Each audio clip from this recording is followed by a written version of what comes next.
Okay, our next sample means question, 9.43. We find out we have this intelligence scale. Um, it's an IQ test for adults. The distribution of the scores, person 16, age 16, approximately normal with a mean of 100 and a standard deviation of 15. So they're telling us that it has a mean of 100, a standard deviation of 15, and the distribution is normal. So we go to answer part A. And part A says, what is the probability that a randomly chosen individual has a score of 105 or higher? So we're looking for the probability that we have really kind of just one score that is going to be greater than 105. Changing that to what we need to, that's the probability, 1 minus the probability that the one score is less than or equal to 105. All right, and to actually calculate this, we're going to have to go to a z-score. So there's my 105 minus my mean of 100 divided by the standard deviation of 15. So we're going to be dealing with 5 over 15, which is 0.33. So my answer is going to be put in this form now. 1 minus the probability the z-score is equal to 0.33. That's 1 minus, I'm going to go look that up. 0.33, 0.33, right here, 0.6293. We get an answer, bring in the calculator in, 1 minus 0.6293. Let me turn it on. 1 minus 0.6293. So we're dealing with 0.3707. Okay, moving on to part B. Things I believe begin to change now. So part B says, what are the mean and standard deviations of the average for X bar for an SRS of 60 people? What is the mean and standard deviation? Okay, so for us to go ahead and, it's not a probability question, but we're going to calculate if we have an N of 60. Well, we have conditions that need to be met before we start playing around with anything in that deals with a sample.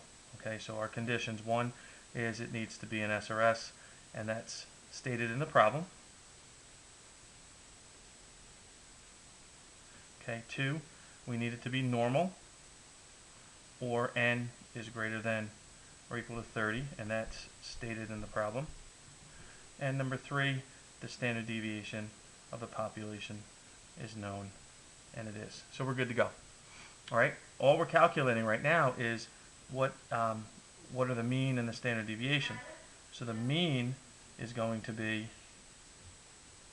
the same as the given mean, which would be 100, and the standard deviation is going to be the old standard deviation of 15 divided by the square root of n, which is 60. So this will equal, bring that calculator back, 15 divided by the square root of 60, and we're going to get 1.9, let's say 36. Okay, so there it is, our mean and our standard deviation. Part C says, what is the probability that the average score of an SRS of 60 people is 105 or higher? So, well, what do we know? We know the conditions have been satisfied or have been met. And now we want the probability that the score, the mean score of 60 is greater than or equal to 105. So if we want to determine that now, we're going to put that in a form that we're going to use. It's 1 minus the probability the mean is going to be less than or equal to 105.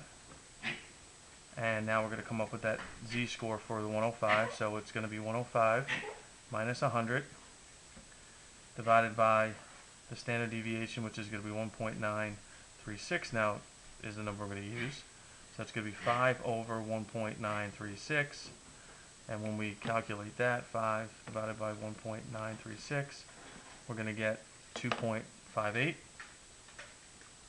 So this will be 1 minus probability that z is equal to 2.58.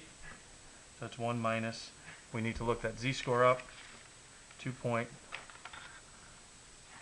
what is it, 2.58, 2.58, all the way across, 9951, 0.9951.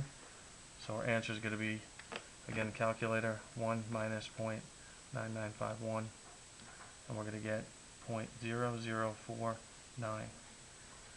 Right? So when you pick an individual person, the probability of finding an individual person with a score of 105 or higher, when we know a mean, that the distribution is normal with a mean of 100 and a standard deviation of 15, we get about a 37% chance, a little bit more than a 37% chance of finding that individual. But now if we wanted to take a sample of 60, what's the probability of finding a sample of 60 people whose mean is going to be over 105 or greater than 105? And if you do the calculations and look, we have less than a 1% chance, less than a 1% chance of finding a mean greater than 105, knowing that the population has a mean of 100, a standard deviation of 15.